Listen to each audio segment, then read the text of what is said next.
Good morning. I am Pia Lord. Today I will read for you The Day the Sun Went Out by Pia Lord. The day the sun went out.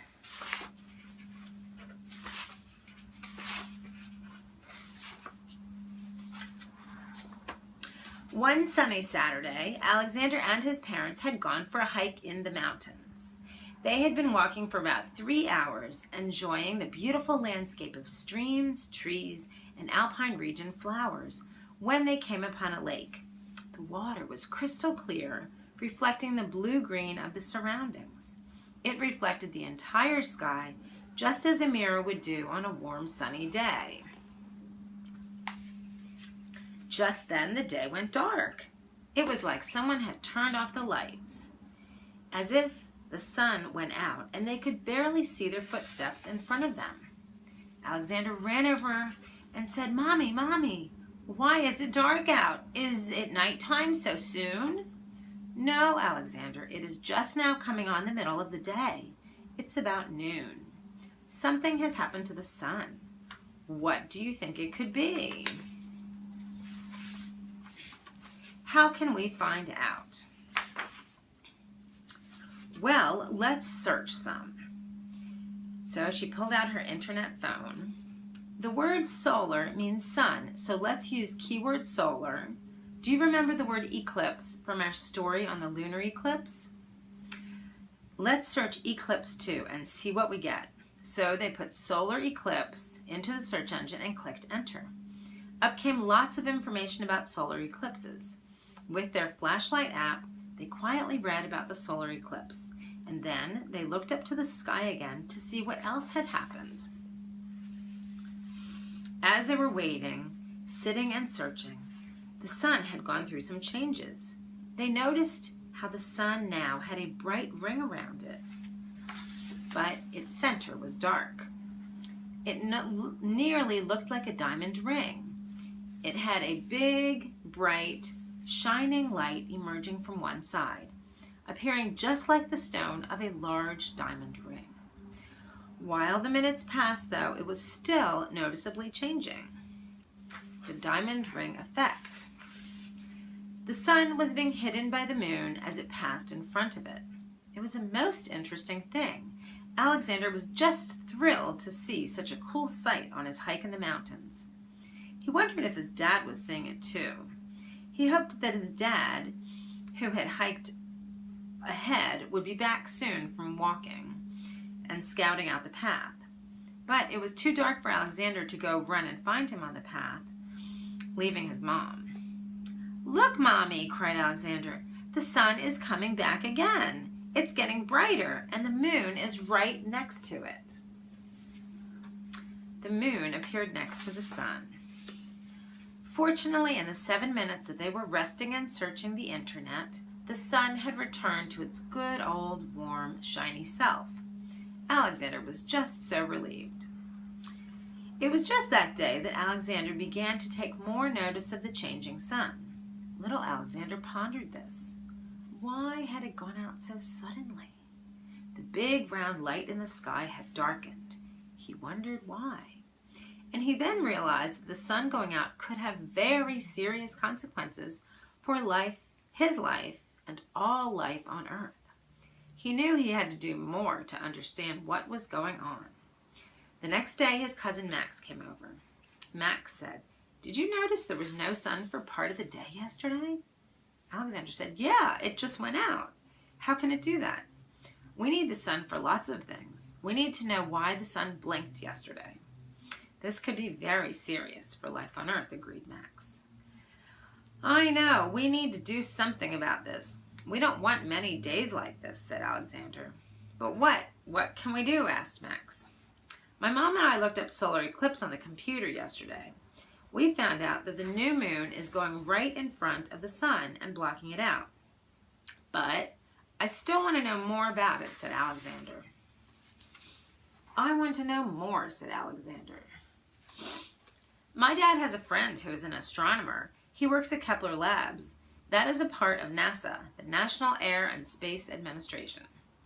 That's where they study all things about space. He told me they have a big telescope there. Maybe we can find out more about it. Let's call Kepler Astronomy Labs and talk to an astronomer, like my dad's friend, said Alexander. Great idea. Maybe they can help, said Max. So Max dialed the number on his cell phone. Hello, this is Max. May I please speak with an astronomer who knows about the sun and solar eclipses? One moment, please, said the operator. Hello, this is Professor Tycho. How may I help you? Asked the Kepler astronomer.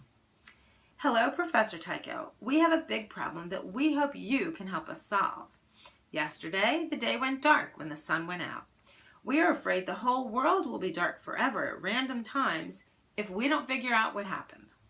We know that the sun has powerful solar storms which cause solar weather on Earth and surely elsewhere in our solar system.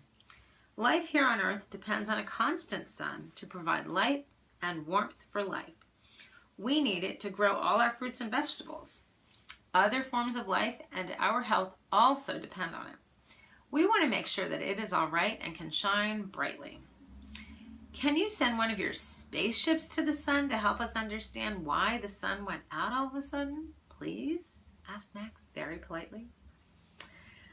Well then, Professor Tycho chuckled in a friendly way and said, boys, we will be delighted to help you.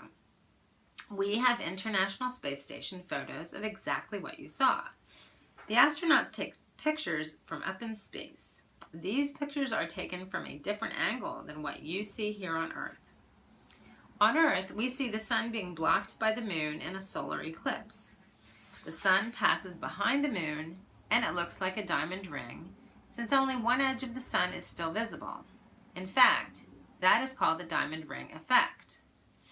Then the sun continues completely behind the moon. At this point, this is the moment that the sky totally darkens and we have the total solar eclipse. When the sun emerges again, the diamond ring effect happens one more time, and this can take up to several minutes or longer. In August of next year, August 21st, 2017, there will be another solar eclipse visible from the northern hemisphere of the North American continent. Here at NASA, we are also flying a number of satellites which point directly to the sun. I will contact the control headquarters and find out any information they have on this recent solar event. You can also check the website, NASA Solar System for Kids, which has fun games and lots of great information.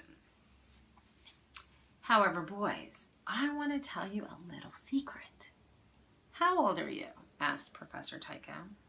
Max said, 10 years old. And Alexander proudly said, I'm 6. Professor Tycho then said, there are some amazing things going on around our universe. So as you now know, as the Earth and the Moon go around the sun, a solar eclipse can sometimes happen. The total solar eclipse is when the moon passes in front of the sun in the new moon phase when it is round and full. As such, it can completely block out the sun, and it can be dark for up to about 7 minutes or so. Well, that's what my mom, dad, and I saw yesterday out in the mountains when we were going for a family hike, exclaimed Alexander. Does it happen often? Asked the boys, then chiming in together. In the Northern Hemisphere, in North America, to see a total solar eclipse happen is in fact quite rare. Numerous eclipses have been seen from the Southern Hemisphere, such as the one seen in 2008 in the Libyan desert. You were very fortunate to see the eclipse.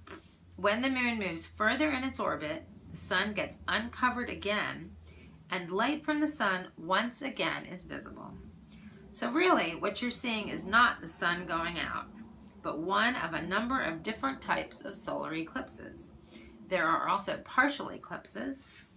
The word eclipse means to cover or block out.